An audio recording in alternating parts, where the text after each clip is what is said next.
Big Jake Sullivan had a simple code: respect those who earn it, protect those who need it, and never tolerate cruelty.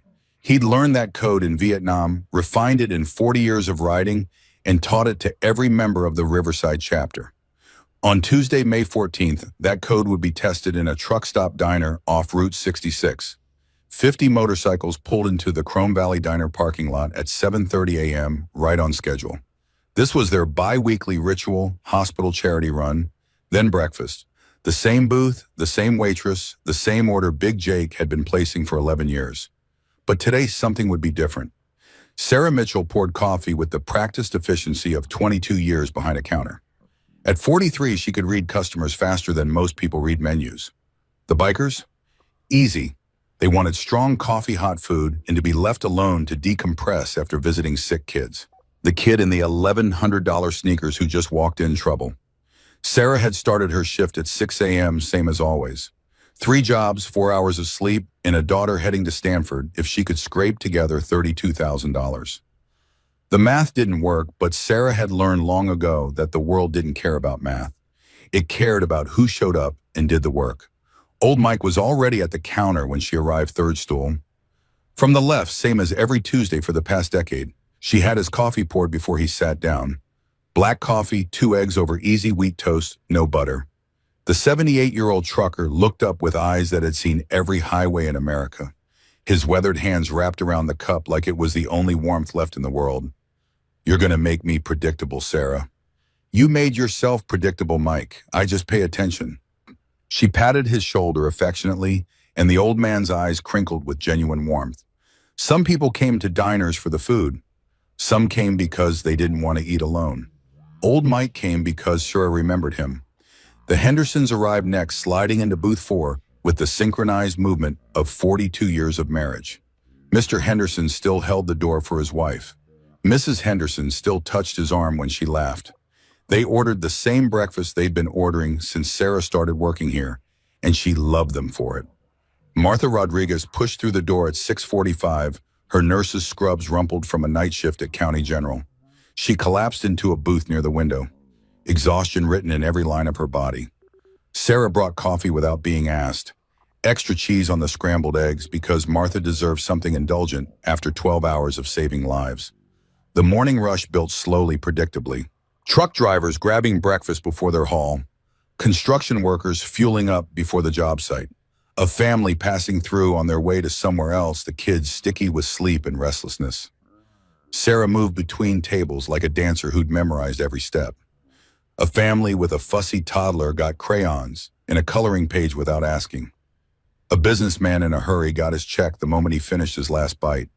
An elderly woman eating alone got extra time and genuine conversation because Sarah understood that sometimes people came to diners not for the food, but for the feeling of not being invisible.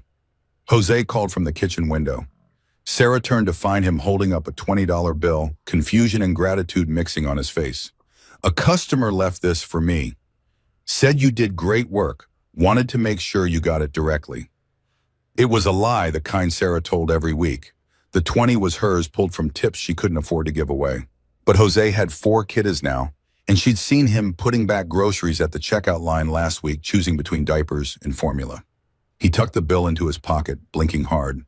Sarah turned away before he could see that she understood exactly how much $20 could mean. At 7:42, the rumble started. Low and distant at first like approaching thunder, then growing louder until the windows of Chrome Valley Diner actually vibrated in their frames. Conversation stopped mid-sentence. Forks paused halfway to mouths. The family with the toddler instinctively pulled their child closer.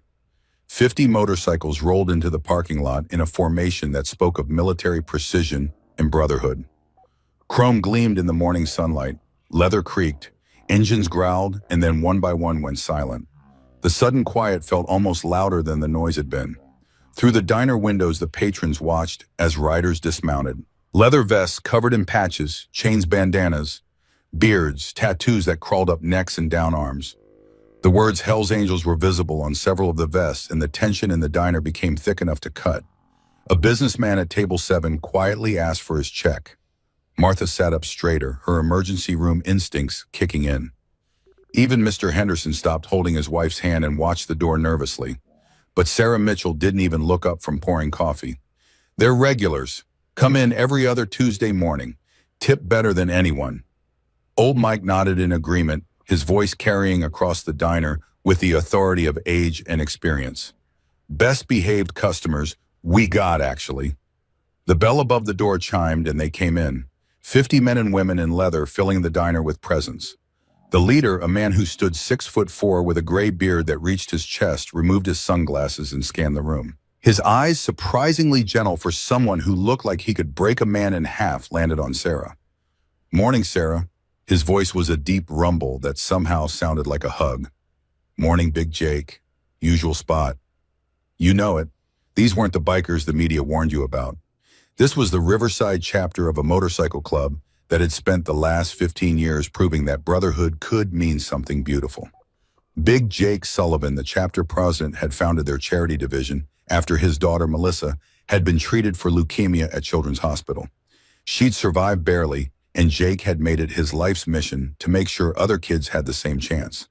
Every other Tuesday, the chapter did their hospital charity ride visiting sick children, delivering toys and donations, being gentle giants in pediatric wards, where hope sometimes felt scarce. And every other Tuesday, they stopped at Chrome Valley Diner because Sarah had once given Jake a free meal when he'd been broken down on the side of the road waiting for a tow truck without enough cash on him. He'd never forgotten that kindness.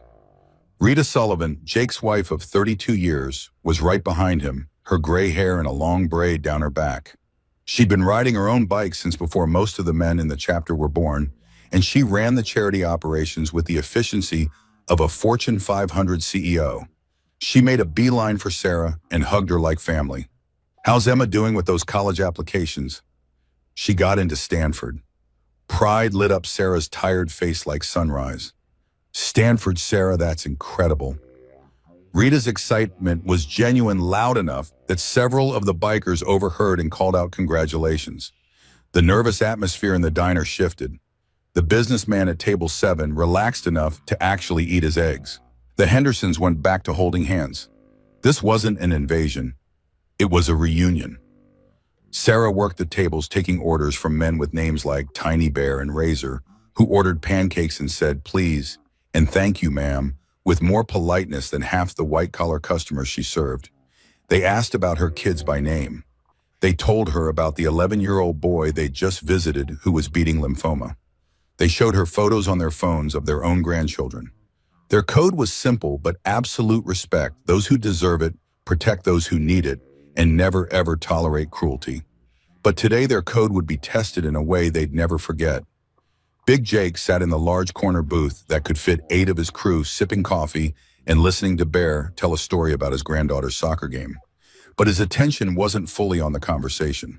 He was watching the parking lot through the window, his instincts tuned to potential trouble, the way a career rider's instincts always were. That's when he saw it. A black Mercedes C-Class pulling into the parking lot, driving too fast, taking up 2 spaces. The car was pristine, expensive, ostentatious. The license plate made Big Jake's jaw tighten involuntarily. Dat kid. He'd seen plates like that before. Vanity plates that announced privilege like a warning label. The driver's side door opened and a teenager stepped out, designer sneakers hitting the pavement like he owned it. 2 friends followed, all of them looking at their phones, laughing too loud, moving with the confidence of people who'd never faced a single consequence. Big Jake set down his coffee cup slowly. Something in his gut twisted. Rita noticed the change in his posture, immediately followed his gaze out the window, and her expression shifted too. Jake. Her voice was quiet, cautious. Just watching. But his hands, scarred from decades of riding and working and living, had formed loose fists on the table. The bell above the diner door chimed again, and everything changed. Tyler Ashford III was wearing $3,400 on his body when he walked through the door of Chrome Valley Diner. The Balenciaga Triple S sneakers alone cost $1,100. The distressed Amiri jeans, another $800. His Supreme Box logo hoodie, $600 for a piece of cotton that was deliberately made to look worn. The Rolex Submariner on his wrist, his 17th birthday gift from his father, another $900, though the real one cost $40,000. Tyler wore the replica because he had already lost 2 genuine Rolexes and his father had finally put his foot down. Behind him came his two friends, Devin and Marcus, both holding their phones horizontally, already recording. They were content creators, or at least that's what they called themselves. Their specialty was social experiments that weren't experiments at all, just exercises in humiliation disguised as entertainment. Tyler had 17 million followers across his platforms. 17 million people who watched him prank unsuspecting workers, mock people in public, and generally treat the world like his personal playground. His most viral video, the one that had gained him 6 million followers in a single week, showed him leaving a 1-penny tip on a $300 bill and filming the server's reaction. By tonight, he'd lose 6 million of them. The warm atmosphere of Chrome Valley Diner shifted the moment Tyler entered. It was like someone had opened a door and let cold air rush in. His voice carried across the space, loud and performative, everything calculated for the cameras his friends were operating. Yeah, this place is literally so vintage. Like, are we in a time machine? Do they even have Wi-Fi here? He laughed at his own joke, a sound without genuine humor. The diner had gone quiet again, but this was a different kind of quiet than when the bikers arrived. This was the uncomfortable silence of people recognizing trouble. Tyler scanned the diner with entitled eyes, walking past several open tables until he zeroed in on the best booth, the large corner one with the window view. The fact that it was currently occupied by Big Jake and 7 members of his crew didn't seem to register as an obstacle. "Excuse me, we need this booth. It has the best lighting for content." Big Jake looked up slowly from his coffee. The temperature in his eyes could have frozen gasoline, but his voice remained calm, measured. "Booth's occupied, son. Plenty of other seats." Tyler's face flickered with surprise. He clearly wasn't used to being told no. "Do you know who I am?" "Can't say that I do. Can't say that I care." For a moment, Tyler looked like he might push the issue. Devin and Marcus had their phones trained on the interaction, hoping for confrontation. But something in Big Jake's absolute stillness made Tyler reconsider. He wasn't used to reading dangerous men, but some instinct for self-preservation finally kicked in. "Whatever, this place is probably garbage anyway." The words were muttered loud enough to be heard, designed to save face. Tyler turned away to find another booth, choosing one in Sarah's section. Of course he did. Sarah approached with the same professional warmth. She gave everyone her order pad ready, her smile in place despite the exhaustion that lived in her bones. She had no idea who Tyler Ashford was. Didn't know about his 17 million followers. Didn't know about his specialty in humiliation content. Didn't know that he'd actually called his father on the drive over, bragging about how he was going to destroy some random waitress for views. "Good morning, gentlemen. Welcome to Chrome Valley. Can I start you off with some coffee?" Tyler looked up at her, and his eyes did a quick calculation. Middle-aged, tired, obviously working class. Perfect target. He smiled, but it didn't reach his eyes. "Yeah, we'll take coffee, but I have very specific requirements, and I need you to pay attention because I don't like repeating myself." In the corner booth, Big Jake's attention had shifted entirely to Sarah's section. Rita touched his arm gently, a silent communication between people who'd been married for 3 decades. The entire crew had stopped their conversations.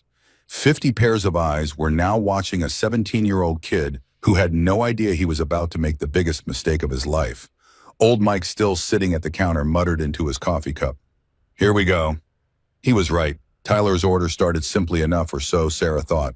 "I'll have the breakfast burger, but I need you to get this exactly right because I'm very particular about my food."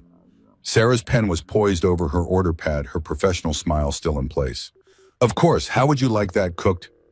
"Medium rare, but not regular medium rare. I need the internal temperature to be exactly 135 degrees. Not 130, not 140, 135. Can you handle that?" Sarah had been waitressing for 22 years. She'd handled far more complicated requests than temperature specifications. "I'll make sure the kitchen knows. And the cheese needs to be white cheddar, melted but not runny, and I want it added exactly 90 seconds before the burger comes off the grill. The bun needs to be toasted on the inside, only not the outside, because I hate when the outside gets too crunchy. You're getting all this?" Sarah wrote quickly, nodding. "White cheddar melted, not runny, added 90 seconds before done. Bun toasted, inside only. The lettuce needs to be iceberg, not romaine. And it has to be cold, like actually cold. And tomatoes, but only the center slices. No end pieces because those are disgusting. Onions raw but soaked in ice water first to take the bite out. Pickles on the side, not on the burger. Fries need to be extra crispy, almost burnt but not quite. And I want them seasoned with sea salt, not regular salt. Regular salt was for poor people. Devin and Marcus had their phones trained on Sarah's face, capturing every moment of what they knew was coming. This was Tyler's patterns: make impossible demands, set the worker up for failure, then unleash humiliation when they inevitably couldn't meet his absurd specifications. Sarah finished writing, her hand cramping slightly. I've got all that. Anything to drink besides coffee?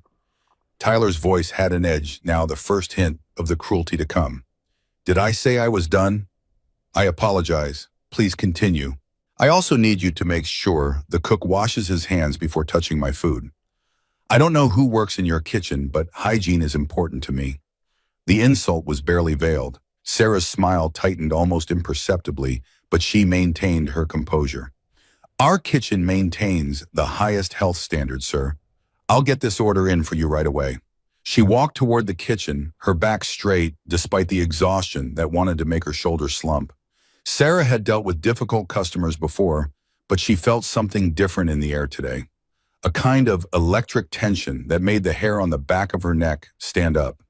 At the corner booth, Big Jake made a small hand gesture to his crew, just 2 fingers pointed down. The signal was clear: stand down, watch for now. Coffee cups were pushed aside. 50 bikers shifted their attention entirely to Sarah's section, their body language subtle but unmistakable to anyone who knew how to read it. Rita leaned close to her husband, her voice barely a whisper. Jake, that's a child. That's a bully. Age doesn't change what you are. Jose, the line cook, took Sarah's order with a concerned frown, reading the impossible specifications with growing irritation.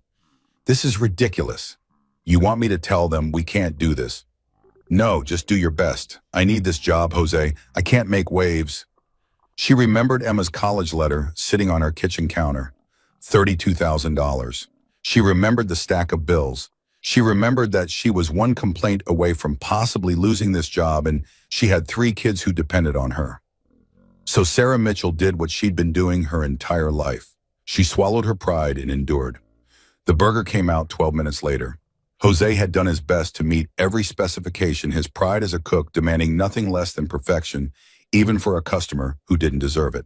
Sarah carried it to Tyler's table with the same professional warmth, setting it down carefully. 1 breakfast burger prepared to your specifications. Tyler didn't even look at her. He pulled out his phone, took several photos of the burger from different angles, then picked it up and took a bite. His face immediately twisted into exaggerated disgust, the expression so theatrical it belonged on a stage.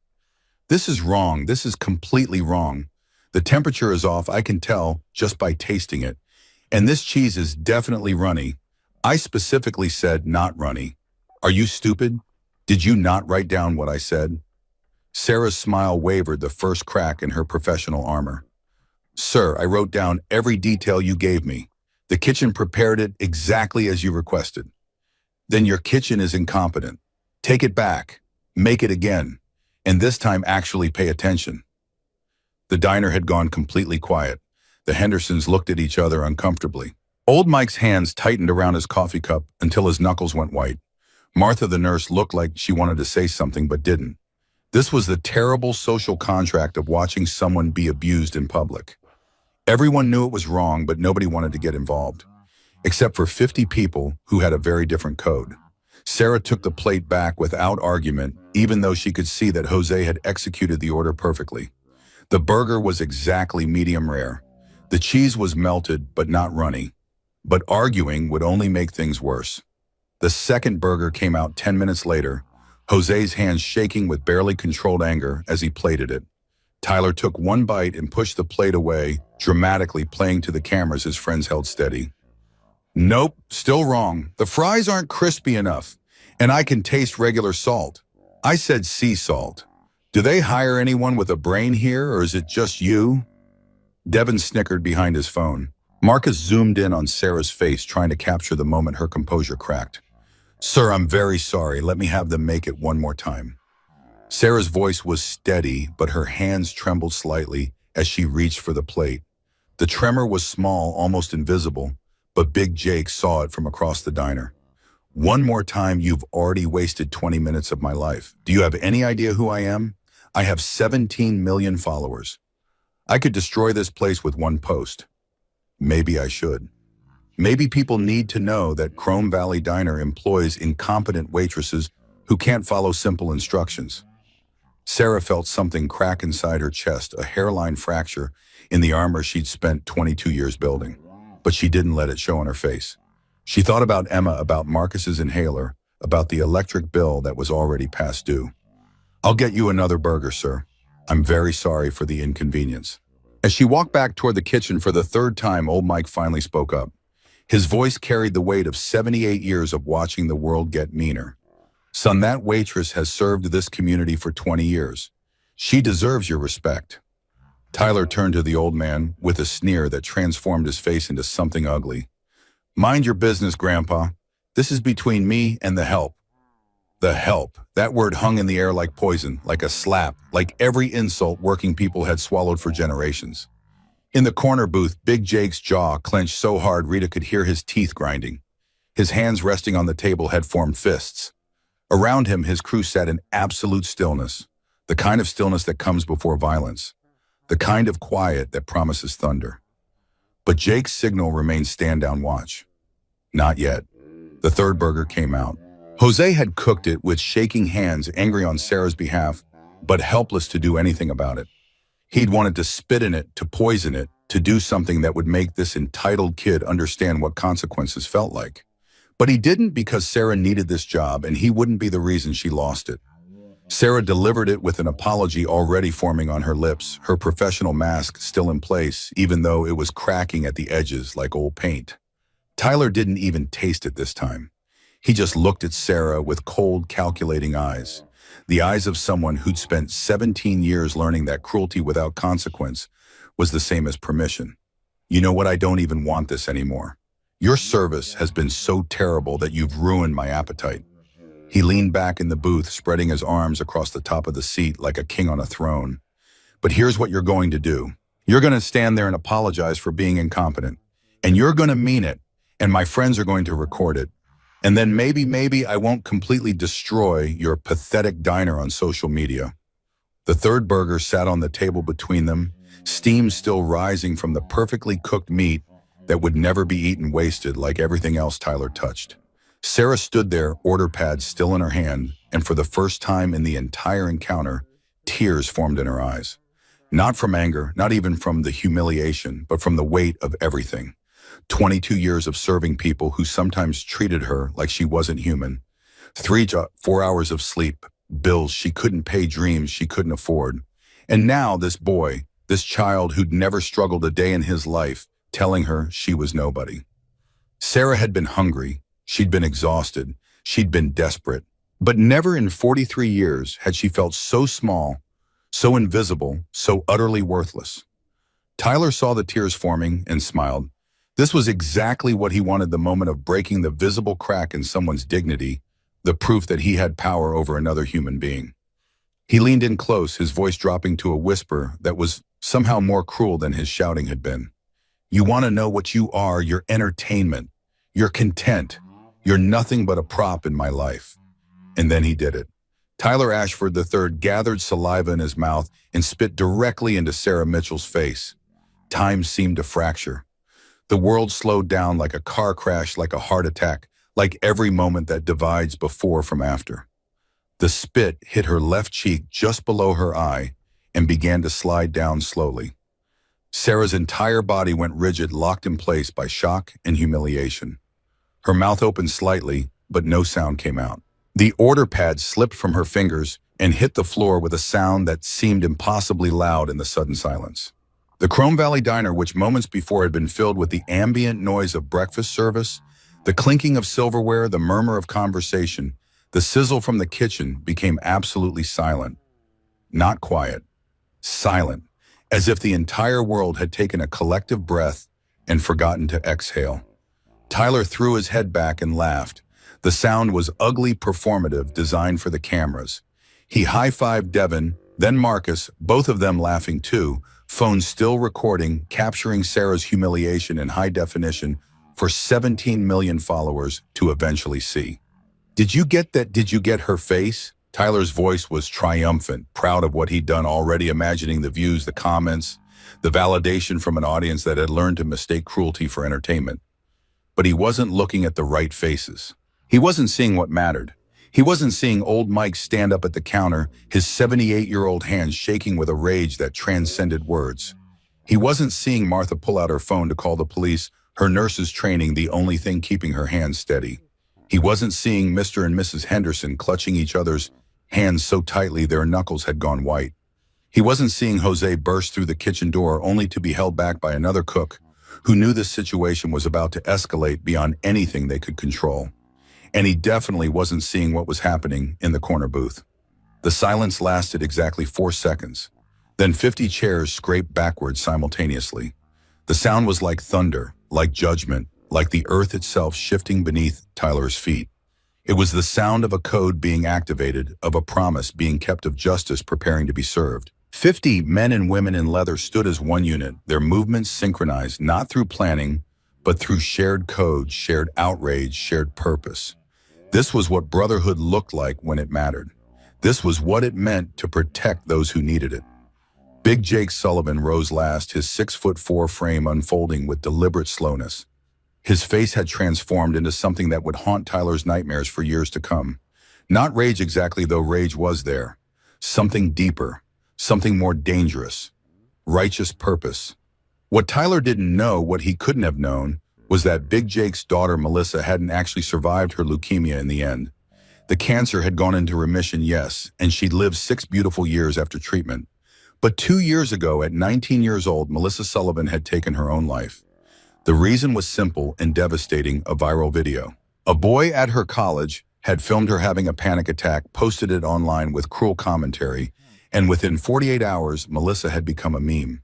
Millions of people had laughed at her worst moment. The humiliation had been too much for her to bear. Big Jake had found her body. He'd held her while she was still warm, while part of his mind refused to accept what his eyes were seeing. He'd read her suicide note, every word seared into his memory like a brand.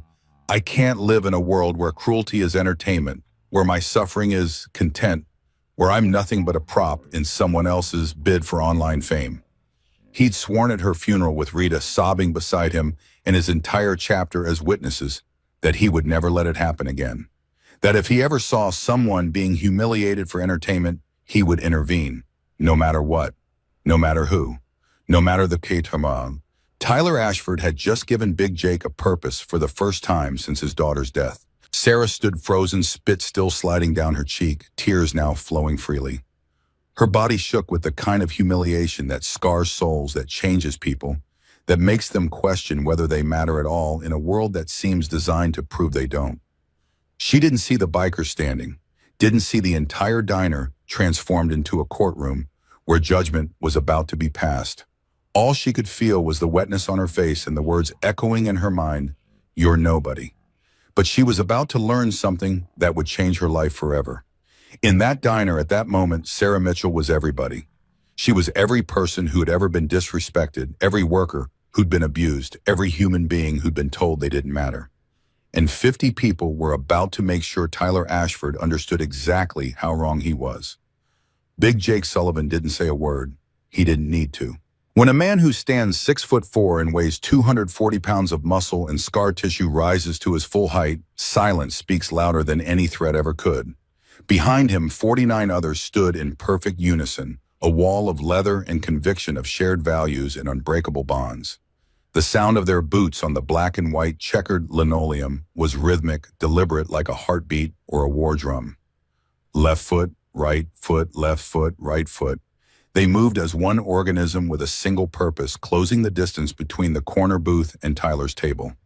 Tyler's laughter died in his throat. The smile that had been plastered across his face, that cruel, triumphant expression, began to falter. He looked around at Devin and Marcus, but his friends had lowered their phones slightly, their own smiles fading as they realized that something had fundamentally shifted in the room. The air pressure had changed. The temperature had dropped. Reality was reasserting itself after 17 years of being held at bay by money and privilege in the delusion that consequences were for other people. What? "What's your problem, old man?" Tyler's voice cracked slightly, the bravado leaking out like air from a punctured tire. Big Jake stopped 3 feet from Tyler's table. Up close, the difference was even more stark. Tyler, for all his designer clothes and expensive accessories, looked exactly like what he was a boy playing at being powerful, wearing a costume of confidence that didn't fit.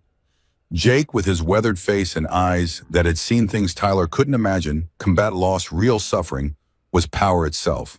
The kind that didn't need to announce itself, didn't need to perform, didn't need validation from millions of strangers online. When Jake finally spoke, his voice was quiet, dangerously quiet. The kind of quiet that makes people lean in to listen because they know something important is being said. "Young man, we're going to have a conversation outside." It wasn't a question, it wasn't a request, it was a statement of fact delivered with the certainty of gravity or sunrise or any other natural law that couldn't be negotiated with or avoided. Tyler tried to reclaim his courage, puffing up his chest like a threatened animal. "I'm not going anywhere with you freaks. You can't touch me. My father is—" "I don't care who your father is." Jake interrupted, his voice still that same dangerous quiet, at each word chosen with precision and delivered with absolute conviction. "I don't care how much money you have. I don't care about your followers or your videos or whatever else you think makes you important. What I care about is that you just assaulted a woman who has shown more dignity in the last 30 minutes than you've probably shown in your entire life." He paused, letting the words land, letting Tyler feel the weight of them. "So here's what's going to happen. You're going to stand up. You're going to walk outside with us, and you're going to learn something your parents clearly never taught you." Tyler had two choices in that moment: walk out with dignity or be escorted. He chose neither, reaching instead for the only power he understood. "I'm calling the police. You're threatening me. This is assault. You're all witnesses." He looked around at the other diner patrons, desperately looking for support, for someone to intervene on his behalf, for validation that he was the victim here. Nobody moved. Nobody spoke up for him. The same people who'd sat silent while he tormented Sarah now sat silent as justice prepared itself. Behind Big Jake, a biker named Thomas, called Tiny ironically because he was 6'6" and 260 pounds, crossed his arms over his chest. Next to him, a woman named Angela, who'd been riding for 30 years and had buried 2 husbands, stood with her hands on her hips. One by one, the chapter members created a corridor to the door, a pathway to accountability that Tyler would walk whether he chose to or not. Big Jake hadn't felt this kind of rage since the day he buried his daughter. It was a cold rage, the kind that didn't explode but instead calcified into purpose, into action, into the kind of justice that couldn't be bought or bargained with. Melissa's face flashed in his mind, 19 years old, brilliant and kind, destroyed by someone who thought humiliation was entertainment, who believed that other people's pain was acceptable, fuel for their own validation. He'd made a promise at her grave, and he intended to keep it. While the standoff continued, Rita Sullivan moved quietly to where Sarah still stood, frozen in shock, spit still glistening on her cheek in the harsh fluorescent light. Rita pulled a clean handkerchief from her jacket pocket, one embroidered with small flowers that Melissa had made for her mother years ago, back when the world still made sense. She gently wiped Sarah's face, her touch tender as a mother's, her eyes hard as flint. "Honey, justice is coming. I need you to go in the back for a few minutes." "Okay, let us handle this." Sarah's voice came out as barely a whisper, small and broken. "I don't want anyone to get hurt." "Nobody's going to get hurt, but that boy is going to learn a lesson. I promise you that." Jose had emerged from the kitchen and gently took Sarah's arm, guiding her toward the back. She went willingly, her legs shaking her mind, unable to fully process what was happening. As she passed, an old Mike gave her an encouraging nod. Martha squeezed her hand. The Hendersons both murmured words of comfort that Sarah couldn't quite hear over the roaring in her ears. The community that had sat silent during her humiliation was finding its voice. But they understood instinctively that this wasn't their fight to fight. The bikers had claimed this moment, and there was a rightness to it that everyone felt but couldn't quite articulate. Back at Tyler's booth, Devin and Marcus had started edging toward the door, ready to abandon their friend if things got worse. Self-preservation overriding loyalty the way it always does when consequences finally arrive. Tyler noticed and felt a spike of panic that tasted like metal in his mouth. "Devin, Marcus, don't just stand there, help me." But his friends were already halfway to the exit, phones forgotten, no longer documenting, just escaping. Big Jake took one step closer, just one. But that single step contained within it the promise of inevitable consequence of natural law reasserting itself, of the universe correcting an imbalance. Last chance to walk out on your own son. I'm trying to give you that dignity even though you didn't give it to her. But my patience has limits, and you just spent the last 30 minutes testing every one of them. Tyler looked into Big Jake's eyes and saw something that made his blood run cold. Not anger, not hatred, something worse. Disappointment. The kind of disappointment that says you've been measured and found wanting. That says you've revealed yourself to be less than human. That says there's no going back from what you've done. The entire diner held its breath. 50 bikers stood ready, and Tyler Ashford III, for the first time in his privileged life, realized that money couldn't buy him out of this moment. What happened next would change him forever. Tyler walked out of the Chrome Valley Diner flanked by 50 bikers, and the morning sunlight felt like an interrogation lamp. His legs moved mechanically, disconnected from his will, propelled by the wall of leather behind him and the certainty that refusing would only make things worse. The parking lot became an arena. Within seconds, the bikers had formed a perfect circle around him, not touching, not threatening physical violence, but creating a boundary that felt as solid as prison walls. Tyler stood in the center, his $3,400 outfit suddenly looking like a costume from a play that had just been canceled. His hands shook as he clutched his phone like a lifeline, like the only connection to a world where he still had power, where algorithms and engagement metrics mattered more than the people behind the screens. Big Jake stood directly in front of him, arms crossed over his chest. The other bikers remained silent, their presence alone creating a pressure that made it hard for Tyler to breathe. The air felt thinner out here, reality's sharper consequences closer.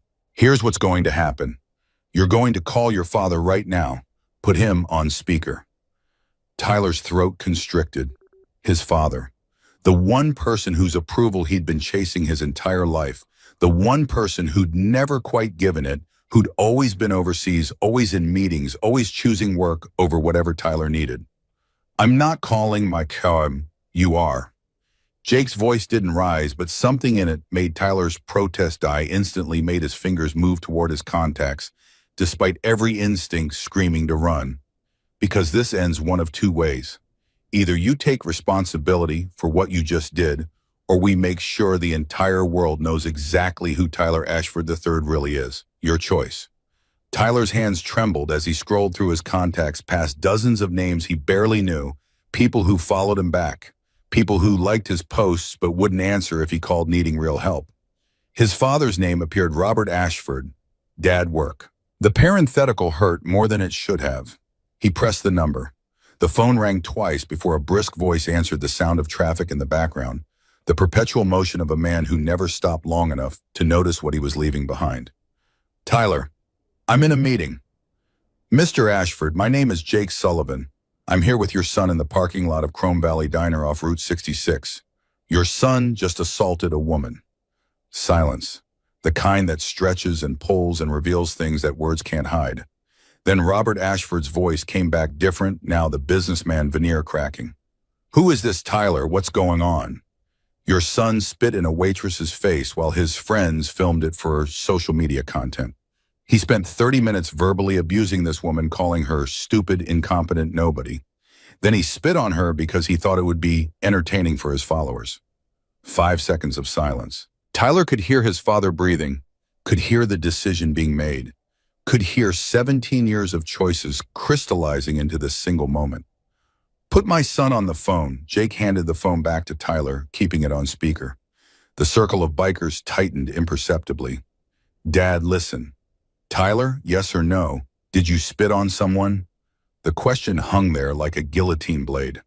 Tyler's mouth opened and closed. Devin and Marcus were in their car, now doors locked, watching through tinted windows like spectators at an execution. His silence was answer enough. Who's the man I spoke to? Put him back on. Jake took the phone, his expression unreadable. What happened next shocked everyone in that parking lot, including Jake himself. He'd braced for threats, for lawyers, for the kind of privileged outrage that money buys. Instead, he got something he hadn't expected: an ally. Mr. Sullivan, thank you. Those two words hung in the desert air like a prayer. I've been waiting for someone to teach him this lesson. Whatever you're doing, I support it. Tyler's face went white bloodless, like he'd been shot and was only now realizing it. Dad, you can't. Yes, I can. You're nearly 18, Tyler. You're about to be an adult, and adults face consequences. Robert Ashford's voice carried the weight of regrets too long postponed, of a father who'd let work consume him while his son consumed everything else. My son has spent 17 years being told he's special. His mother and I divorced over how to raise him. She wanted to keep protecting him, shielding him from every consequence, buying his way out of every problem. I wanted him to learn that actions matter, that respect is earned, not purchased. She won custody. I got overseas assignments in the illusion that I was doing the right thing by providing financially. Big Jake listened, recalibrating. This wasn't the enemy. This was another casualty of the same war. His mother died when he was 10, cancer, ovarian, 14 months from diagnosis to... Robert's voice broke just slightly, just enough. Tyler was there when she died, held her hand. I was in Singapore closing a deal. I got home 3 hours after she passed. My son faced the worst moment of his life alone because I chose work over family. Again. Jake closed his eyes briefly, thinking of Melissa, of Rita, of all the moments he'd almost missed before he learned what mattered. His grandmother, my ex-wife's mother, has raised him since. Unlimited money, zero discipline, infinite forgiveness. I've tried to reach him, Mr. Sullivan. I fly home every few months, try to set boundaries, try to teach him something. But they undermine everything I say, and then I leave again, because there's always another deal, another meeting, another excuse. The honesty was raw, unvarnished, the kind that only comes when pretending has finally exhausted itself. I'm not excusing what he did. I'm explaining how we got here. The boy is broken. I broke him by being absent. His grandmother broke him by being too present with the wrong things. And now you're here, and maybe you can do what I couldn't. Big Jake understood something in that moment that shifted everything. He'd lost Melissa. This man was losing his son to a different kind of death, the death of character, the slow erosion of everything that makes a person worth knowing. Mr. Ashford, what happened to your wife? She was a nurse, pediatric oncology.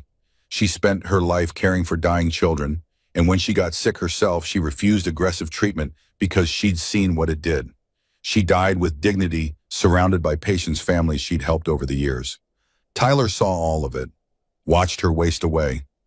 I think he's been angry ever since, and I wasn't there to help him process it. Jake's jaw worked. Rita had been a nurse too once. Vietnam-era patching up boys who were barely older than Tyler, watching too many of them die far from home. I'm going to teach your son who that woman is. We're going to help him understand what respect means, what consequences look like. And if he's willing to learn, we're going to give him a chance to make it right. Good. Robert Ashford's voice carried something like relief, like a man who'd been holding his breath for 7 years and could finally exhale. I'm 2 hours away. I'll drive there now. I'll clear my schedule permanently. But until I arrive, he's yours. Teach him what I couldn't. The line went dead. Tyler stood there abandoned by his father in a way that felt both like betrayal and like the first honest thing that had happened between them in years. Surrounded by 50 people who'd witnessed his cruelty and weren't impressed by his follower count or his trust fund or his ability to make strangers laugh at someone else's pain. For the first time in his life, he understood what it meant to be powerless. For the first time, he was the prop in someone else's story, the content someone else was creating, the person who didn't get to control the narrative. It felt like drowning. Big Jake pulled out his own phone, his scarred hand steady. Show me the video your friend filmed. Tyler's voice came out small, defeated. I had to delete it all. Show me or I'll get it myself. Your friends are sitting right over there, and I promise they'll cooperate. Tyler's fingers moved mechanically, accessing his recently deleted folder, the digital graveyard of content that hadn't performed well or had been too cruel even for his audience. He pulled up the video, handed the phone over, couldn't watch. Jake took it and held it up, forcing Tyler to look. Watch it. Watch what you did. The footage was damning in ways Tyler had never considered when he was behind the camera instead of in front of it. Sarah's patient dignity, as she wrote down every impossible specification. Tyler's escalating abuse, each iteration crueler than the last. Her trembling hands, her professional smile cracking like ice under pressure. Old Mike standing up, his voice carrying the weight of generations. That waitress deserves your respect. Tyler's sneer, the words he'd thought were witty in the moment. Mind your business, Grandpa. This is between me and the help. Sarah's tears forming the moment before everything broke. And then the spit, the actual moment of impact captured in high definition. Sarah's face crumbling, her soul visible in her eyes as she realized what had just happened. Tyler's triumphant laughter, the sound of someone who'd never learned that other people's pain was real. Tyler watched, and for the first time he saw it from outside his own narcissism. Saw a tired woman just trying to survive. Saw casual cruelty disguised as entertainment. Saw himself, and what he saw made him physically sick. He bent over, hands on his knees, and vomited onto the asphalt between two motorcycles. The bikers didn't move, didn't comment, just watched as 17 years of insulation from reality came up in waves. When Tyler could finally stand again, Jake pocketed the phone. Now you're going to hear some stories, and you're going to listen. One by one, the bikers spoke, not lectures, not sermons, just facts delivered, with the kind of authority that comes from living through things that matter. A man named Robert stepped forward. First, his Vietnam veteran cap faded from decades of sun. My mother was a waitress for 30 years, raised 4 kids on tips and minimum wage. She worked until her feet bled and her back gave out. Died at 62, worn out from a lifetime of being treated like she didn't matter. You just spit on my mother's memory. A woman named Christine, her leather vest decorated with patches from charity rides across 3 states. My sister was harassed at her job for 2 years. Boss customers, everyone thought they could treat her however they wanted because she needed the paycheck. She developed anxiety so bad she couldn't leave her house. Eventually couldn't work at all. Lives on disability now, 43 years old. You just did to that woman what was done to my sister. Bear stepped forward, his purple heart visible on a chain around his neck. My wife worked 3 jobs to put me through physical therapy when I got injured and couldn't ride. She sacrificed everything so I could walk again, so I could have a future. That woman in there is probably doing the same for her kids. You tried to take her dignity because you thought it would get you likes. Story after story, each one a reminder that Sarah wasn't nobody. She was somebody's mother, somebody's daughter, somebody's hero, somebody's everything. The invisible architecture that holds the world together, the people who show up every day and do the work that keeps civilization functioning, while people like Tyler treat them like they're disposable. Tyler stood in the center of the circle, tears running down his face. Not performative crying this time. Real ugly, soul-breaking tears. The kind that come when you finally see yourself clearly and don't like what's there. His voice cracked completely. I didn't think of her as a real person. I just saw content, views, likes, numbers going up. That's the problem. Jake's voice was quiet now, almost gentle. You stopped seeing people as people. You saw them as props in your show, as fuel for your validation, as things to be used and discarded. My mom, Tyler couldn't finish the sentence. Couldn't get past the image of her in that hospital bed wasted from cancer, still trying to smile for him, even though every breath hurt. She'd been a nurse. She'd spent her life caring for people, treating everyone with respect regardless of who they were. She would be so ashamed of me. Big Jake stepped closer, his voice carrying a weight that made the morning air feel heavier. Son, I lost my daughter 2 years ago, suicide. You want to know why? Tyler looked up through his tears and something in Jake's face made him go very still. A boy at her college filmed her having a panic attack. She had PTSD from her cancer treatment, and sometimes she'd have episodes. This kid filmed it, posted it online with a commentary about how she was crazy, how she was a freak. Within 48 hours, my Melissa was a meme. Millions of people laughed at her worst moment. Jake's hands were steady, but his eyes held an ocean of grief that Tyler could barely comprehend. The humiliation was too much for her to bear. She took her own life. I found her body. I read her suicide note.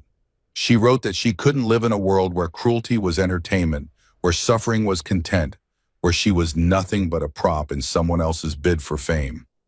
Tyler's knees buckled slightly. He'd never considered that his videos had consequences beyond the screen, that the people he humiliated went home afterward, carried that shame with them, maybe couldn't escape it. I swore at her funeral with my wife beside me and my entire chapter as witnesses that I would never stand silent when someone was being humiliated for entertainment, that I would intervene, no matter what, no matter who. Jake looked directly into Tyler's eyes. You gave me a purpose today, son. You reminded me why I made that promise. But I'm going to give you something too, a chance to be better than you were, a chance to make this right. The circle of bikers remained silent, witnessing, holding space for this moment of reckoning. Here's what happens next. You're going to go back in there and apologize to that woman. Not a fake apology, not an I'm sorry if you were offended apology, a real apology where you take full responsibility for what you did. Tyler nodded, unable to speak. Then you're going to open your banking app and you're going to transfer $10,000 to her. Right now, from your trust fund. We'll wait. 10,000, I can't just... Yes, you can. Jake's voice remained firm, unyielding as bedrock. You're wearing 3,000 on your body right now. You drive a car that costs 60,000. Your watch, even the fake one, represents money most people don't see in a year. You can afford it, and you will, because that's the price of your education today.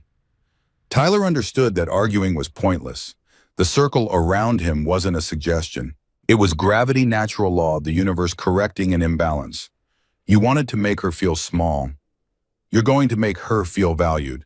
You wanted to humiliate her. You're going to dignify her. That's how this works. Jake's voice softened slightly, just enough to let compassion in alongside the steel. But there's more. You're going to delete every social media account. You're going to volunteer at a homeless shelter and a women's crisis center 20 hours a week minimum. You're going to go to therapy twice a week. And you're going to spend every day for the next year trying to become someone your mother would be proud of. Tyler thought of his mother's face in those final weeks, the way she'd looked at him with so much hope, despite the pain, believing he'd become someone good, someone who made the world better instead of worse. And if I don't, the question came out smaller than intended. Then this video gets posted to every platform we can find, and we make sure everyone knows who you really are. Your choice. Tyler was silent for a long moment, the weight of the decision pressing down on him like atmospheric pressure. Then quietly the words came from somewhere deeper than performance. I'll do it. All of it. I want to do it. Why? Jake's question wasn't rhetorical. He needed to know if Tyler understood if something had actually changed or if this was just another act. Because you're right. Because my mom would be ashamed. Because that woman didn't deserve what I did. Because I don't want to be this person anymore. He looked around at the faces in the circle, weathered, strong, certain in their convictions. I'm tired of being empty, of chasing numbers that don't mean anything, of hurting people because I'm too broken to know how else to feel powerful. Big Jake studied him for a long moment, searching for truth, finding something that looked genuine enough to build on. All right, son, let's go make this right. When Tyler Ashford III walked back through the door of Chrome Valley Diner, he was a different person than the one who'd walked out 20 minutes earlier. His shoulders were hunched, his eyes red and swollen from crying, his hands trembling as he pushed open the door. The bell chimed, not like a warning this time, but like an announcement of reckoning, like the sound that plays when accounts come due. The diner was fuller now. Word had spread the way it always does in small communities, through text messages and phone calls, through the invisible network of people who care about each other and want to witness when justice finally arrives. Every single person had their phone out, pointed at Tyler as he entered. This time he wasn't controlling the narrative. He was living inside consequences he couldn't edit, delete, or spin. He was the content now, the prop, the person being watched and judged. Sarah had been brought back from the kitchen by Rita, who held her hand like a mother preparing her daughter for something important. Sarah's face was clean now, the spit wiped away with Melissa's handkerchief, but the emotional residue remained visible in her eyes. She stood near the counter, old Mike on one side, Martha on the other, the community creating a protective wall between her and the boy who tried to destroy her dignity. Tyler walked toward her slowly. Each step required courage he didn't know he possessed. The 50 bikers filed back in behind him, silent escorts ensuring he followed through their boots, marking time like a funeral or march. The distance from the door to where Sarah stood was maybe 30 feet. It felt infinite. When he finally stood in front of her, his voice broke before he even began speaking. "Ma'am, I don't even know how to start." Sarah didn't speak, just looked at him with those tired eyes that had seen too much endured, too much carried too much weight for too many years. "What I did to you is unforgivable." The words tumbled out unrehearsed raw. There's no excuse. Not my age, not my upbringing, not anything. I treated you like you weren't human, and you are. You're someone's mother. You're someone who works harder in a day than I've probably worked in my entire life. You have dignity and strength that I can't even comprehend. His voice cracked, the careful pronunciation of privilege giving way to something more fundamental. "I spit on you because I thought it would be funny. Because I thought humiliating you would get me views and likes and make me feel powerful. But all it did was show everyone who I really am." The tears came freely now, unstoppable, genuine. "And I'm ashamed of that person. I'm so ashamed."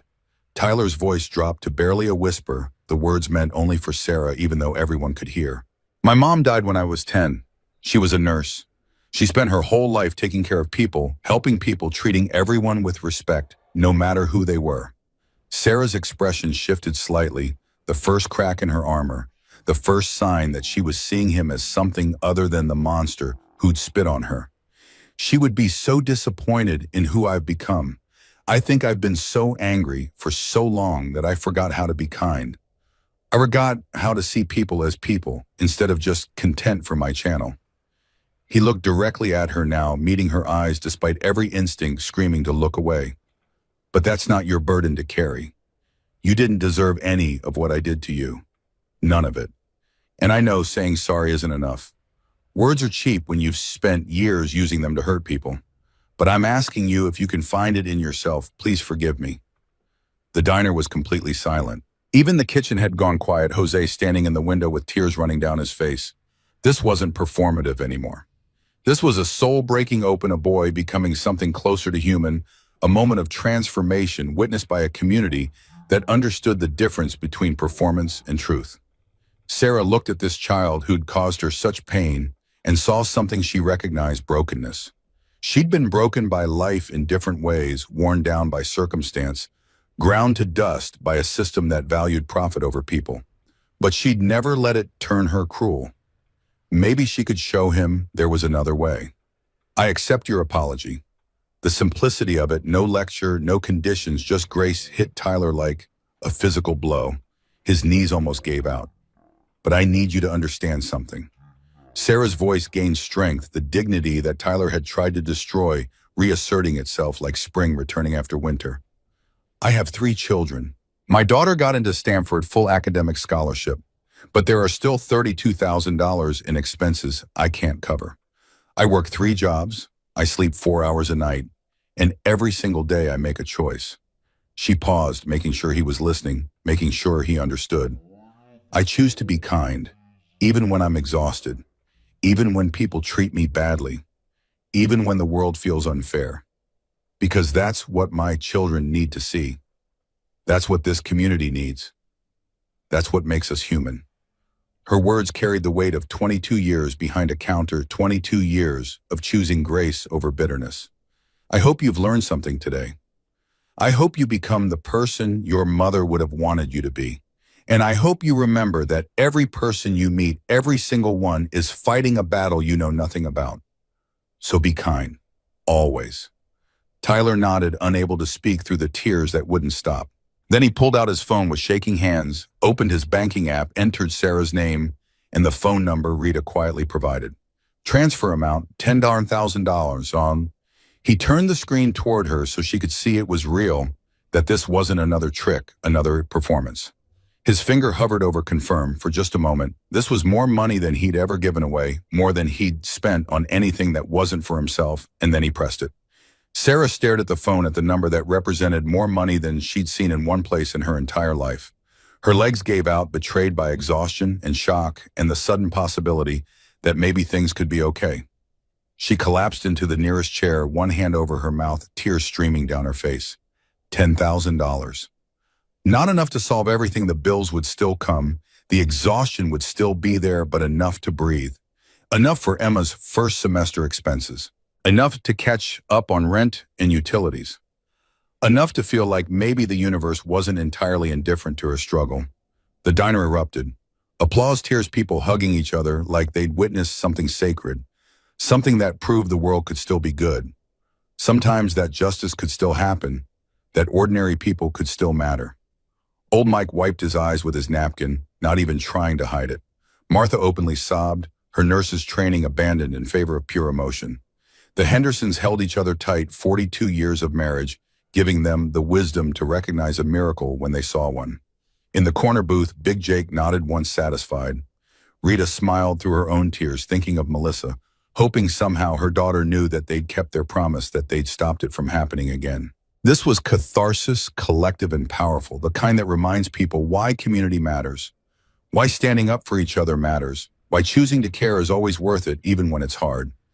Tyler stood there lighter somehow, despite having just given away $10,000 like he'd been carrying weight he didn't know was there and had finally set it down. The door opened again and a man in his early 50s walked in, tall, graying at the temples, wearing a business suit that looked rumpled from a 2-hour drive. The exhaustion on his face went deeper than physical tiredness. This was the fatigue of a man who'd been running from himself for years and had finally stopped. This was Tyler's father. Robert Ashford scanned the diner, found his son sitting at a booth with Big Jake and Rita. Tyler's eyes still red, his face blotchy. Father and son looked at each other for a long moment across the expanse of 7 years of absence. 7 years of choosing work over presence. 7 years of telling himself he was doing the right thing by providing money instead of time. Then Robert Ashford did something he hadn't done since Tyler's mother died. He pulled his son into a real embrace. Not a brief masculine pat on the back. Not a handshake disguised as affection. A real hug, the kind a father gives a son he thought he'd lost and just found again. "I'm sorry, Dad. I'm so sorry." Tyler's words came muffled against his father's shoulder, 17 years old again, small and broken and desperate for connection. I know you are." Robert held him for another moment, then released him and turned to Big Jake, extending his hand. "Robert Ashford, I owe you a debt I can never repay." Jake shook his hand, measuring the man, finding someone who understood failure and was trying to do better. "Jake Sullivan, just did what needed doing. You did what I should have done years ago." Robert sat down across from them, and Rita slid a cup of coffee in front of him without being asked. He nodded thanks, wrapped his hands around the warmth, and looked at his son with an expression that mixed regret and determination. "Tyler's going to live with me now, effective immediately. Your grandmother has had you long enough. It's time I actually raised my son instead of just paying for him." Tyler's eyes widened, hope and fear mixing. "But Dad, you're overseas half the time." "I resigned, already sent the email from the car. I've been chasing a career instead of raising my son, and that ends today." The words hung in the air like a vow, like the kind of promise that changes the trajectory of lives. "Here's what's going to happen. You're going to finish your senior year at a different school, public school, not private. You're going to get a part-time job. You're going to volunteer 20 hours a week like these folks told you. You're going to therapy twice a week, and every penny you earn goes into a fund." Tyler listened, and for the first time in years, felt like his father was actually seeing him. "What fund?" "A fund to make restitution to everyone you've hurt with your content over the years. We're going to go through every video you ever posted, identify every person you humiliated, and you're going to reach out to each one with an apology and financial compensation." The enormity of it hit Tyler like a wave. "Dad, there are hundreds of videos. Then you'll be busy for a while. This is what accountability looks like, son. This is what it means to face consequences. And I should have taught you this years ago instead of being an ATM who occasionally flew home." Robert looked at Big Jake with something like desperation. "Mr. Sullivan, would your chapter be willing to mentor my son, not hand-holding, not making excuses for him, but showing him what real men look like, what honor and respect actually mean?" Big Jake considered for a long moment, looked at Tyler, who met his eyes with something that looked like genuine hope. "Code has 3 parts. Respect those who earn it, protect those who need it, and give second chances to those who want to change. He paused, let the weight of it settle. Your boy wants to change. I can see it. So yeah, we'll help. But he has to do the work. I will. Tyler's voice was stronger now, certain. I'll do whatever it takes. I don't want to be that person anymore. Good. First lesson starts Saturday, 6 a.m. We're doing a food bank run. Wear old clothes and bring work gloves. You are going to learn what actual hard work looks like. As father and son prepared to leave, Tyler stopped at the counter where Sarah stood with Martha and old Mike. He looked at her one more time, this woman whose dignity he tried to destroy, who'd shown him grace he didn't deserve. Ma'am, I meant what I said. I'm going to be better. I'm going to make my mom proud. And I'm going to make you proud too, I promise. Sarah studied him for a moment, really looked at him, seeing past the designer clothes and the privilege to the broken boy underneath, and then nodded. I believe you. Don't make me regret it. Within 2 hours of Tyler leaving the diner, the story had exploded across the internet like a match dropped in gasoline. At least a dozen customers had filmed various parts of what happened, and those videos were spreading faster than wildfire across every social media platform imaginable. TikTok, Instagram, Twitter, Facebook. The story was everywhere, multiplying, mutating, taking on a life of its own. Tyler's original video, the one where he'd planned to showcase Sarah's humiliation, had been deleted from his account within minutes of his apology. But the internet never forgets. Screenshots existed. Re-uploads proliferated. And more importantly, the videos of his public apology of the biker's intervention of Sarah receiving the money, those were the ones going truly viral. By noon, hashtags were trending worldwide. Justice for Sarah Nash, Chrome Valley Diner, #hellsangels heroes. The algorithms had found something that triggered every emotional center, simultaneously outrage, at injustice, satisfaction, at accountability, hope that good people still existed. Tyler's follower count became a spectator, sport. 17 million at breakfast, 14 million by lunch, 11 million by dinner. The numbers fell like dominoes, like a stock market crash, like karma had finally learned to count. The comments on his old videos, hundreds of them, still accessible through archives and mirrors, became graveyards of regret. This is who you really are. Disgusting. I hope that waitress is okay. Shame on all of us for following you. The bikers showed more class in 10 minutes than you've shown in 17 years. People who'd laughed at his pranks were now excavating their own complicity, trying to distance themselves from content they'd consumed without questioning. The collective awakening was messy, uncomfortable, necessary. By evening, major news outlets had descended on the story like vultures on roadkill, except this time the feast felt righteous. CNN ran it with the headline, "Hell's Angels defend waitress from abusive teen." Fox News called it, "Modern-day heroes bikers teach respect without violence."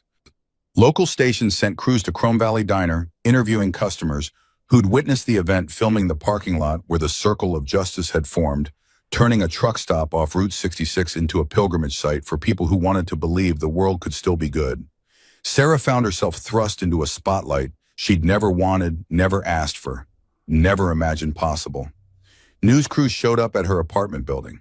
Her phone rang constantly with interview requests. Good Morning America, Ellen, Dr. Phil, local stations, national stations, podcasts, documentaries, everyone wanting a piece of the story, wanting to package her pain and redemption into digestible segments. She appeared on a few morning shows, uncomfortable in borrowed clothes that Rita had helped her pick out, trying to explain what had happened, while maintaining the dignity that had defined her through the entire ordeal. The makeup artist commented on how tired she looked, offered concealer for the dark circles under her eyes, didn't understand that those circles represented 22 years of exhaustion that couldn't be covered with cosmetics. On Good Morning America, the host leaned forward with practiced empathy. "Sarah, how did you maintain your composure during Tyler's abuse?" "I was just trying to do my job. I have 3 children at home. I couldn't afford to lose my temper or my job. So I did what I've always done, I endured. And when he spit on you..." Sarah's eyes filled with tears, the first time she'd broken down on camera, the first time the armor had cracked in public. "I felt like everything I'd worked for, all the dignity I'd tried to maintain, all the years of serving people with respect, it all meant nothing. Like I really was nobody." "But you're not nobody. No, I'm not. Those bikers showed me that. My community showed me that. All these people donating, sharing my story, they showed me that I matter. We all matter. The interview went viral too, of course. Sarah's quiet strength, her refusal to perform victimhood or demand revenge, resonated with millions of people who saw themselves in her struggle. But with visibility came toxicity. Within days, the backlash began. Online trolls, the kind who exist solely to poison goodness because they can't stomach their own emptiness, descended with vicious attacks. The comments appeared like a plague, spreading across platforms, each one trying to outdo the last in cruelty. She's a gold digger. Probably staged the whole thing for money. Playing the victim, I bet she was rude to him first and they edited it out. That kid's life is ruined over spit. Absolutely ridiculous overreaction. The bikers are thugs. They committed assault and intimidation. Lock them all up. Tyler's former friends, embarrassed by association and protective of their own privilege, tried to discredit the story. Devin posted a thread claiming Sarah had been rude from the start, that they'd felt unsafe, that the bikers had terrorized them. Marcus uploaded a carefully edited version of events that painted Tyler as the victim of a setup. Their parents hired PR firms, spun narratives, posted their side, which painted Tyler as a good kid having a bad day, Sarah as an opportunist, the bikers as criminals hiding behind charity work. None of it stuck. The original videos were too clear, too damning, too widely distributed, but it poisoned the well enough to create doubt in some corners, to give people who wanted to defend privilege an excuse to do so. Then the threats started. Real ones, specific ones, the kind that made Sarah's hands shake when she read them. Anonymous accounts posted her home address, her apartment building, Emma's school schedule, Marcus's doctor's office, Jenny's piano teacher's address. The messages came in floods, promising violence with the kind of specificity that suggested research planning, genuine intent. You deserve worse than spit, you manipulative bitch. Ruining a young man's life for money. We know where you live. Watch your back. Your kids go to Lincoln Elementary. It would be a shame if something happened during pickup. We know what medication your son takes. Easy enough to tamper with. Think about that. Someone spray-painted fraud across the diner's front window one night. The letters 3 feet tall, red paint dripping like blood. Jose found it when he arrived at 5 a.m. to start prep, called Sarah, before calling the police, his voice shaking with rage and fear. The phone at Chrome Valley rang constantly with threatening calls. People claiming to be lawyers, claiming to represent Tyler's family, claiming they'd sue the diner into bankruptcy. Others were less subtle, just breathing heavy on the line, then hanging up, then calling again. A group calling themselves men's rights activists declared Sarah an example of female victimhood culture destroying young men's lives, and Tyler a victim of male persecution by feminist mobs. They organized online planned protests, talked about making examples. Sarah called Big Jake at 2 a.m., her voice shaking with the kind of fear that mothers know, the kind that makes sleep impossible. I can't do this. I have children. Someone posted Emma's school schedule online. They know what time Marcus takes his inhaler. They're saying they'll tamper with it. I need to give the money back, all of it. I need this to stop. Jake's voice came through the phone, calm, steady, immovable as mountains. Nobody's touching you or your kids. Not now, not ever. You can't promise that. Yes, I can. The certainty in his voice was absolute, the kind that comes from having nothing left to lose, from having already buried a daughter and refusing to let it happen again. Within 2 hours, the Riverside chapter had organized a protection rotation with military precision. Schedules were drawn up, shifts, assigned responsibilities, delegated like they were planning an operation behind enemy lines. 24 hours a day, 7 days a week, 2 bikers at Chrome Valley Diner, rotating in 8-hour shifts. 2 more watching Sarah's apartment building from the parking lot across the street. 1 following the school bus that carried Marcus and Jenny, discreet but visible to anyone looking. Rita personally escorting Emma to and from school until the semester ended and she left for Stanford.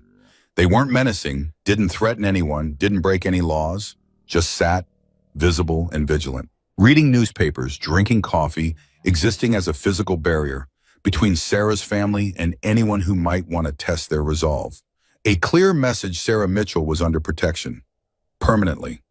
Big Jake recorded a response video that became almost as viral as the original story. He sat on his motorcycle in the Chrome Valley parking lot, his crew visible behind him, forming a wall of leather and determination, and spoke directly to the camera with the kind of authority that doesn't need to raise its voice. To anyone thinking about threatening Sarah Mitchell or her family, understand this. You're not just threatening her. You're threatening all of us. He paused, let the weight of it settle. 50 of us were at that diner that day, but there are hundreds more in our extended family across 5 states. Thousands more who believe what we believe, that good people deserve protection, that working folks deserve respect, that bullies need to learn consequences. His eyes were steady, his voice calm, his message crystal clear. Touch her. You answer to us. All of us. This isn't a threat. Threats are conditional. This is a promise. Sarah is under our protection. Test that at your own risk. The video hit 17 million views in 3 days. The comments section became a monument to what people wish the world could be. This is what real men look like. 150,000 likes. I'd feel safer with these bikers than any police force. 98,000 likes. The code. Respect it. 76,000 likes, but it wasn't just the bikers who rallied. The community Sarah had served for 20 years came together in a show of solidarity that made her weep with gratitude. Local businesses put signs in their windows. We stand with Sarah. The hardware store, the bookshop, the grocery store, even the bank, all displaying the same message, all choosing sides publicly. Regular customers organized additional watch groups. Old Mike sat in the diner every day from open to close, his presence, a statement that you'd have to go through a 78-year-old veteran to get to Sarah. The Hendersons drove by her apartment twice daily, waving when they saw her, making sure everyone knew she was being watched over. Martha coordinated with hospital security to flag any suspicious activity, to keep an eye out for anyone asking questions about Sarah's kids, about their medical information, about anything that didn't feel right. Jose and the kitchen staff took turns walking Sarah to her car. After every shift, a rotating escort of line cooks and dishwashers who decided that protecting their own mattered more than clocking out on time. A petition supporting Sarah, demanding legal protection from harassment, gathered 15,000 signatures in a week. The local police chief, a regular at the diner, who always ordered the biscuits and gravy, personally assured Sarah that any threats would be investigated as hate crimes, that she had the full support of the department. Faced with overwhelming opposition, the trolls began to back down. The threats slowed, then stopped. The negative comments were drowned out by positive ones, buried under avalanches of support from people who had decided that Sarah's story mattered more than some stranger's need to feel powerful by tearing others down. The GoFundMe that Martha had started, modest goal of 20,000, thinking maybe a few hundred people would contribute, had become something else entirely. The numbers kept climbing, unstoppable, a tidal wave of solidarity from strangers who'd never met Sarah, but felt connected to her struggle. Within 24 hours, $180,000. Within a week, $247,000. The donations came from everywhere, every amount meaningful. $5 from a single mother in Ohio who wrote, "I've been Sarah, thank you for your dignity." $100 from a retired teacher in California for Emma's books. $500 from a veteran in Texas. Those bikers represent the best of us. $1,000 from an anonymous donor. In memory of my mother, who was a waitress for 40 years and died never owning a home. The comments section filled with stories that could fill volumes, testimonies from the invisible army of working people who saw themselves in Sarah's struggle. A server in Atlanta. "Last week, someone threw a drink in my face because their steak was overcooked. I cried in the walk-in freezer for 20 minutes. Sarah's story made me feel seen. Thank you." A reformed bully. "I was Tyler once. Not as bad, but I treated service workers like they were beneath me. This story made me face what I'd become. I'm going to do better." A granddaughter. "My grandmother raised 4 kids on waitress wages. She died never owning a home, never taking a vacation, never retiring. Sarah deserves every penny of this and more." The money was verified, transferred, real. Enough for Emma's entire 4 years at Stanford, with money left over for Marcus and Jenny's futures. Enough to catch up on every bill, to fix the wobbling ceiling fan, to buy Marcus an emergency inhaler for home and school, and Jose's car. enough to breathe without choosing between dignity and survival. Sarah cried when she saw the final total, cried in a way she hadn't let herself cry in 22 years, cried until Rita held her and promised that it was okay to accept help, that she'd earned this, that the world was finally paying a debt long overdue. 3 months passed. The media moved on to new stories, new outrages, new opportunities to package human suffering into digestible content. The death threats had stopped completely. The trolls had found new targets. The viral moment had passed into internet history, remembered by some, forgotten. By most, just another story in an endless feed. But for Sarah, life had found a new rhythm. She still worked at Chrome Valley Diner, but the weight on her shoulders was lighter, now the mathematics of survival less brutal. Emma was enrolled at Stanford's schedule, set dorm assigned every expense covered by scholarship and donations. Marcus's asthma was under control. She could afford his medication without choosing between that and groceries, could buy him the name brand inhaler that worked better. Jenny had new school supplies, clothes that actually fit piano lessons she'd always wanted, but Sarah had never been able to afford. The bikers still came, every other Tuesday, still sat in the corner booth, still ordered the same meals and tipped better than anyone. And Sarah still served them with the same warmth, the same efficiency, the same dignity she'd always possessed. Except now, when she looked at Big Jake and Rita and the crew, she didn't just see customers. She saw family. She saw the people who'd stood up when it mattered, who'd turned the worst day of her life into a doorway to something better. One Thursday morning in late August, Sarah's phone rang. Big Jake's name on the screen. "Can you come to the diner tomorrow morning, 10 o'clock? It's important." Sarah's heart jumped, old instincts kicking in. Is everything okay? Is someone hurt? Everything's better than okay, trust me. Just be there. She could hear the smile in his voice, something underneath it that sounded like excitement, like a secret too good to keep much longer. Jake, what's going on? You'll see. Oh, and Sarah wears something nice. This is a special occasion. He hung up before she could ask more questions, leaving her staring at her phone with confusion mixing with curiosity, wondering what could possibly require nice clothes at a truck stop diner. Sarah arrived at Chrome Valley at 9:55 the next morning, 5 minutes early from habit from 22 years of always showing up on time because that's what you did when you needed the quad more than the quad needed you. But something was different. The parking lot was packed with motorcycles, at least 60 of them, maybe more, chrome gleaming in the morning sun like a river of metal. And mixed between them were cars she recognized: old Mike's pickup truck, Martha's sedan, the Henderson's SUV, Jose's van, vehicles belonging to regulars and community members and people she'd served for years. The entire town seemed to be here. Her heart started racing, old fears resurfacing. Had something happened? Was someone sick? Had the trolls come back? She walked faster toward the entrance, anxiety building with each step. When she pushed through the door, the bell chiming above her head like an announcement, she stopped dead in her tracks. The diner was packed beyond capacity. Standing room only, every booth filled, people lining the walls shoulder to shoulder. And in the center of it all stood Big Jake and Rita, both wearing the biggest smiles Sarah had ever seen on faces that had known so much grief. Behind them, a large sheet covered something on the wall. Balloons, actual balloons in chrome and red, were tied to every table. A banner stretched across the kitchen window. Congratulations, Sarah. What's going on? Her voice came out small, uncertain, overwhelmed by the sheer impossibility of whatever this was.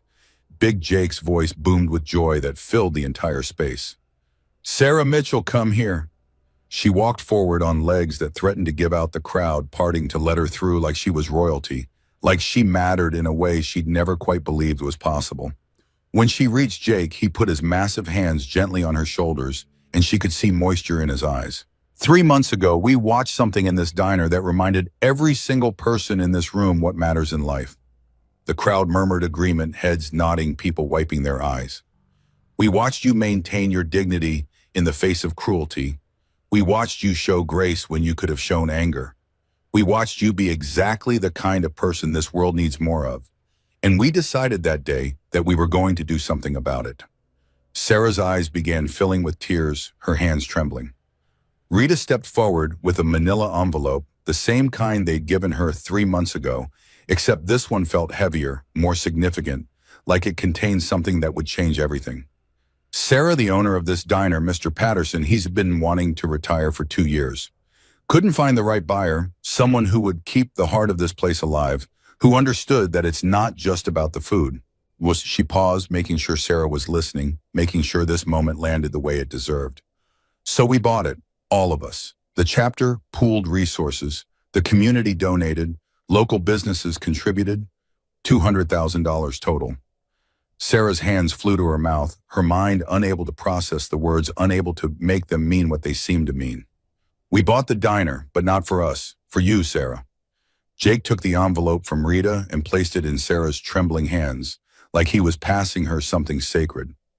As of this morning, you are the owner and operator of this establishment. It's yours. The deed, the business license, everything. All legal, all official, all yours. The words didn't make sense. Owner, her, Sarah Mitchell, who'd been a waitress her entire adult life, who'd never owned anything except a 17-year-old Honda and a mountain of debt that was finally paid off. Owner. I can't, this isn't real. It's real. Rita pressed the envelope firmly into her hands, wouldn't let her refuse it.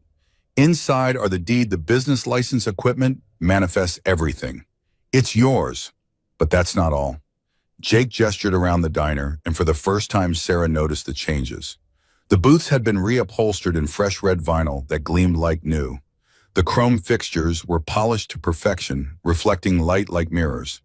The floor had been refinished, the black and white tiles looking brand new.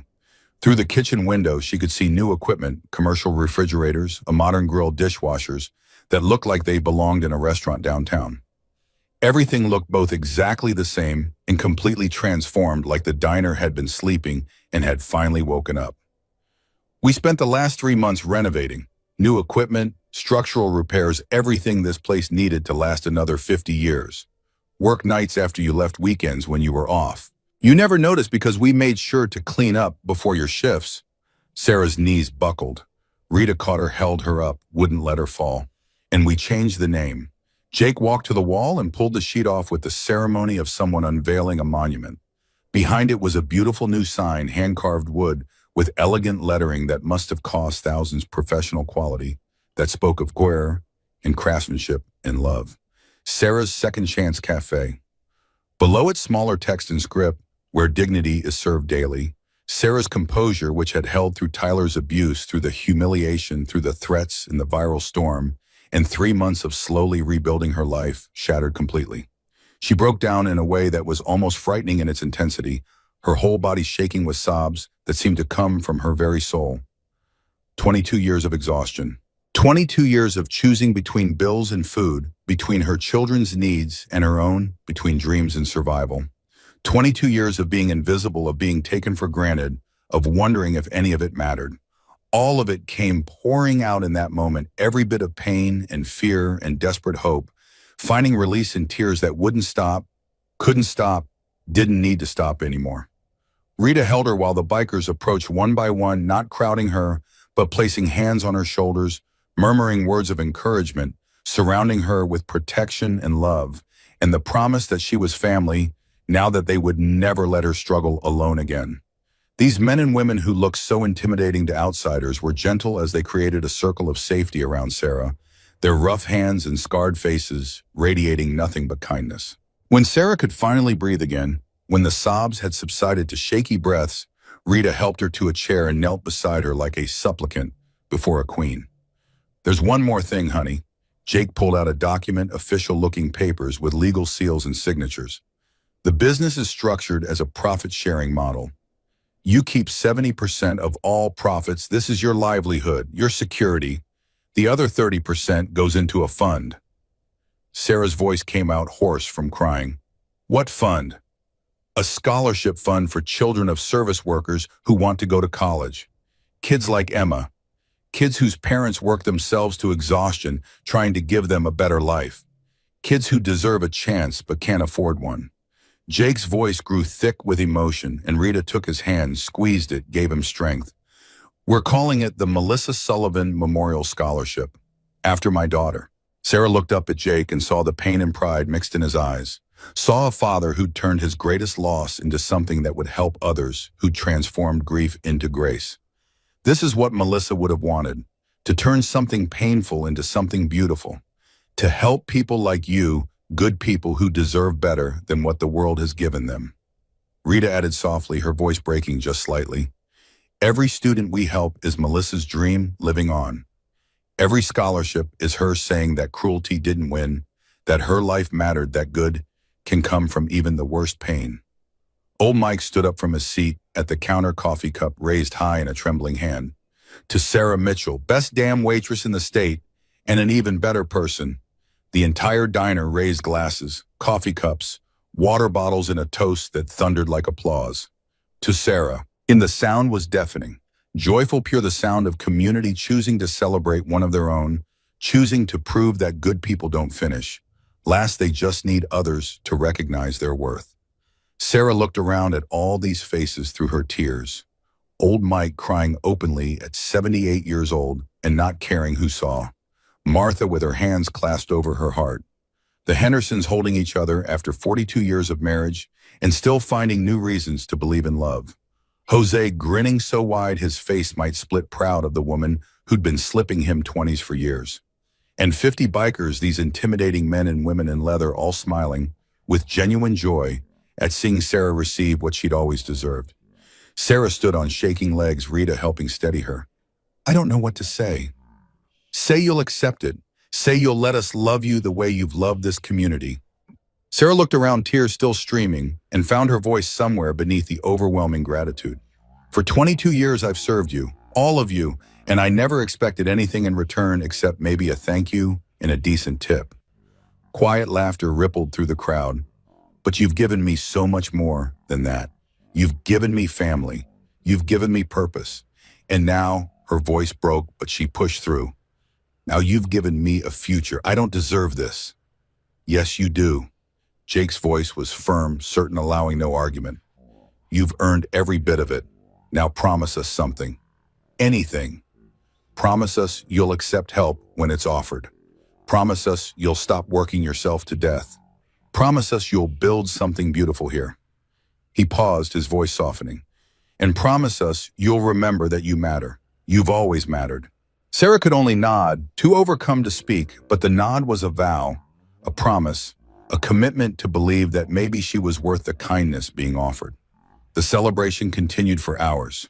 People shared stories of Sarah's small kindnesses over the years, paying for a homeless veteran's meal, remembering every regular's order, and their kids' names, always making people feel seen even on her worst days. Local news crews arrived, filmed the news sign, interviewed Sarah, who was still too emotional to be coherent, captured the community celebration for the evening broadcast. But this time the story wasn't about humiliation or injustice. It was about redemption, about community, about what happens when good people decide that goodness should be rewarded instead of exploited. As the celebration began to wind down, a young waitress, maybe 19, new to the profession, exhaustion already visible in her eyes, approached Sarah nervously. Ms. Mitchell, I just started working at the diner down on Route 9. My manager, he's not very nice. And I was wondering if maybe you had any advice about how to handle difficult customers, difficult situations. Sarah looked at this girl and saw herself at 19 trying to survive in a world that often felt cruel, trying to maintain dignity, when everything seemed designed to strip it away. She put a gentle hand on the girl's shoulder. Come by Monday morning before the breakfast rush. I'll teach you everything I know, and I'll make sure you understand something important. What's that? That you matter. No matter what anyone says, no matter how they treat you, you matter. The girl's eyes filled with grateful tears, and Sarah understood that this was it. This was the legacy.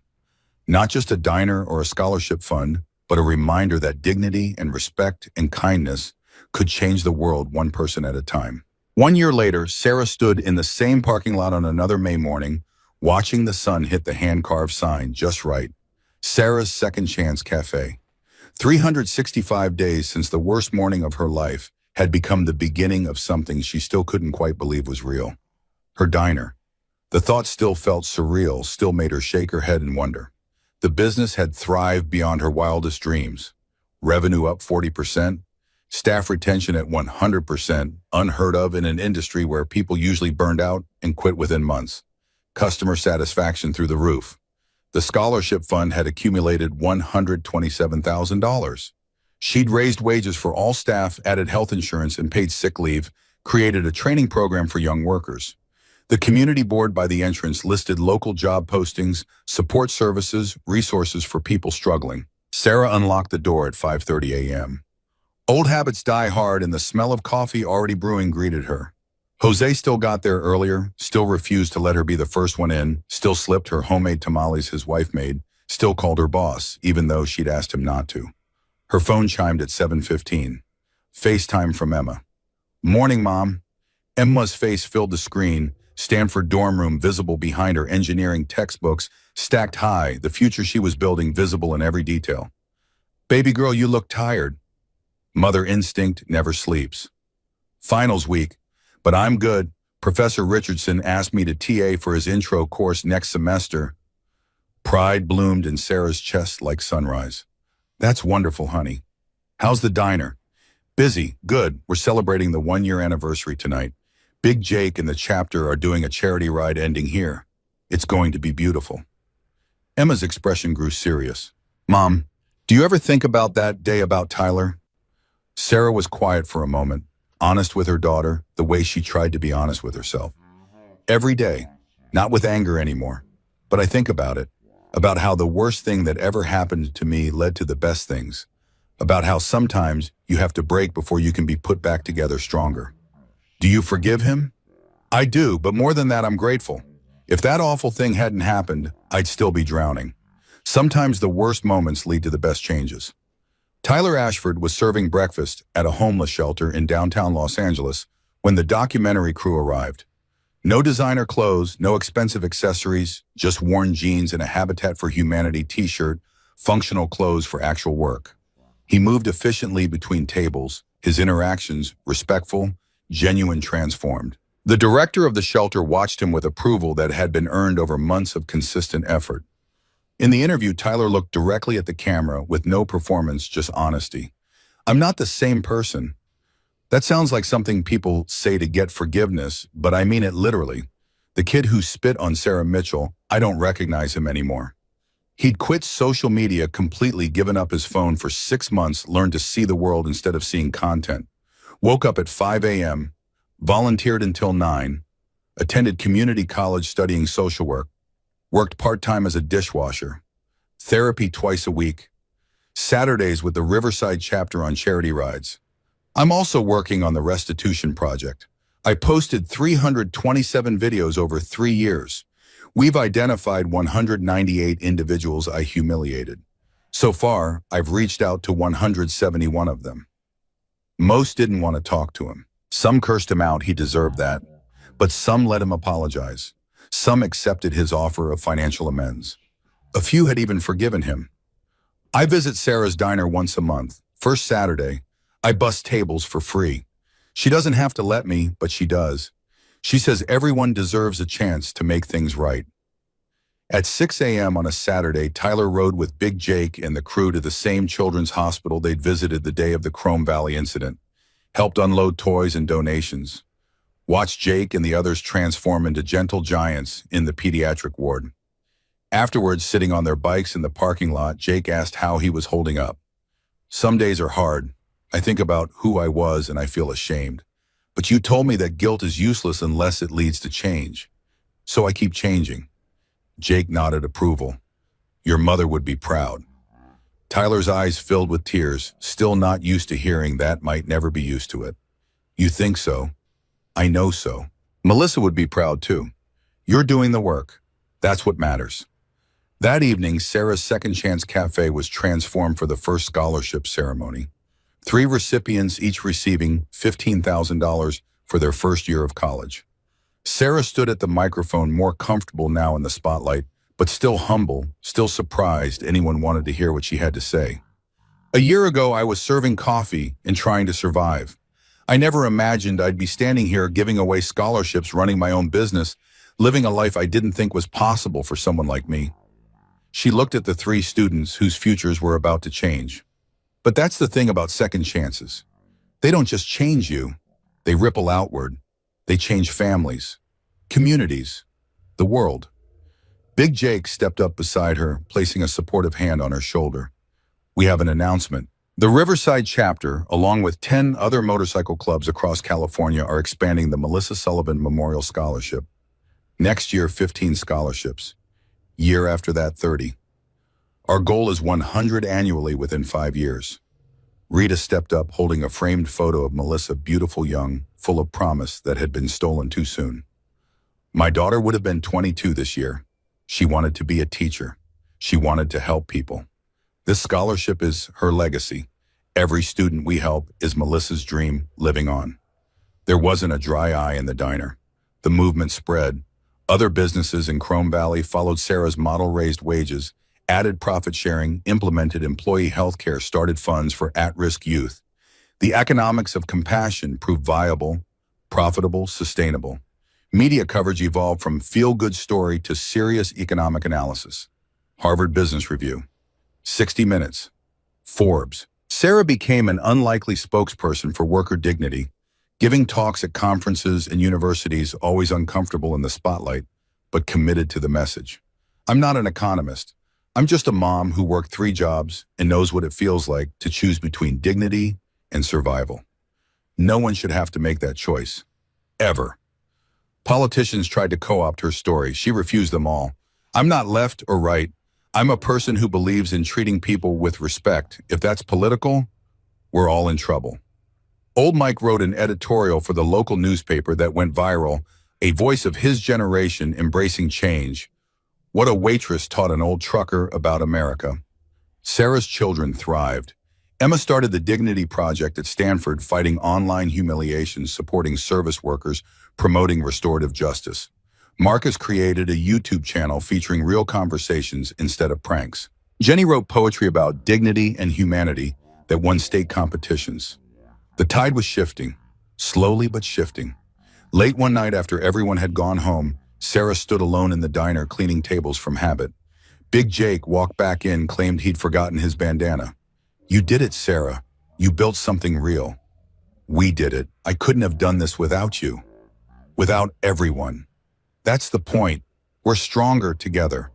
They worked in comfortable silence until the door opened again. A young woman walked in, maybe 22, exhausted, clearly, a waitress from another establishment, feet obviously hurting. I'm sorry, I know you're closed, but I saw the lights and I heard about this place, about you. I'm a waitress at the Denny's on Route 9 and my manager, he makes me feel like I'm nothing. Sarah and Jake exchanged a look, the circle completing itself. Sarah walked to the door, flipped the closed sign to open. Come in, honey. Sit down. Let me get you some coffee. I can't pay. It's on the house. Always is for family. The girl sat, tears already forming. Sarah poured coffee. Jake sat across from her, a protective presence. What's your name? Amy. Well, Amy, you came to the right place. Let me tell you a story about second chances. The sign glowed in the window. Sarah's Second Chance Cafe, where dignity is served daily. And somewhere in the universe, in whatever place holds the souls of those who've passed, Melissa Sullivan smiled.